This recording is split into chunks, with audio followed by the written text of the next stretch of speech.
Next, let's talk about the Bubble API connector. Now, this is an immensely helpful part of Bubble, and I'm going to show you how to get to it. And then I'm going to show you the common mistake that people make so that you're aware of it and you don't make the same mistake.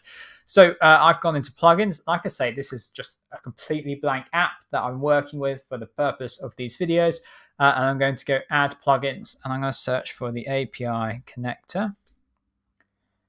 Bubble has done something with the search algorithm here, which is quite annoying, but it's this one. Okay, so the Bubble API connector allows me to connect my Bubble app to thousands, if not hundreds of thousands of other services out there, such as AI text generation, such as AI image generation, web scraping, transactional email providers, any of your choice. So it's really crucial and a really fundamental part that many Bubble app builders come to and have to get their head around. Now, we have got much more detailed tutorials about using the API connector in our tutorial library. We've got over 60, 70 or so at least. And also we've got our other course about building a ChatGPT clone that covers using the API connector. But here is the mistake people make. So let's say I want to connect to OpenAI. Okay. And I'm just going to quickly fill this in from OpenAI because it's not really the point that I want to focus on. Okay, here's the starters of what a OpenAI text generation chat API call looks like. Don't worry about most of it here. I just want to focus on how you authenticate. And that's because your privacy keys are effectively like a password, especially, I mean, you should guard them anyway, but especially for a paid service, it would be disastrous if users of my app got access to my privacy keys, because then they could use them in their own apps and they would be charging my account, charging me for their OpenAI usage, and I might never notice. It could get leaked online. You should, incidentally, on services like OpenAI, where you're billed for your usage, ensure that there are, what's the word? The word escapes me, but you can put hard and soft limits in place. Okay, you receive email notifications if you approach or cross a limit.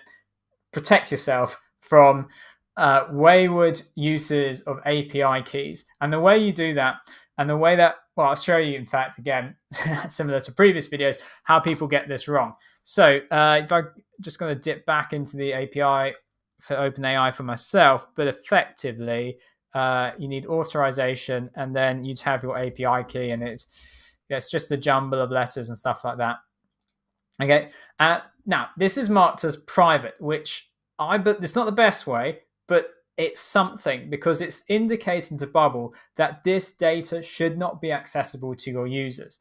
Now, none of this is set to private, so this is not protected from, I'm not protecting this from my users. And in most cases, that's not a problem. If your user is having a conversation with a ChatGPT clone or a chatbot, or your user has provided text to go into an email that you're triggering through a transactional email provider API, it's not private to them because they've actually provided the detail, or you're showing them part of the conversation anyway. So you don't need to keep it protected from them. This is not like privacy rules. This is not protecting it from being public in that sense. It is thinking about what data do I need to hold back from my users, and your API key is certainly part of that.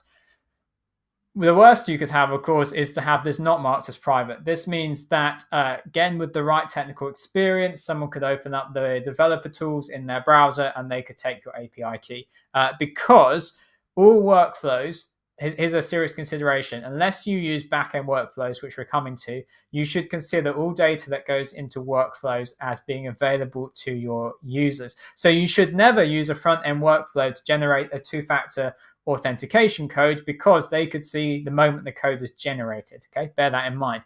The best way to do this is to think, right, no matter how many calls I've got, they're all going to OpenAI, and Bubble provides the way to protect myself. So some APIs will ask for a private key in the URL. Most, in my experience, will say private key in header. A lot of them will use authorization as the key name. Some of them will use like X-API key, something like that. But you would then put your key into here.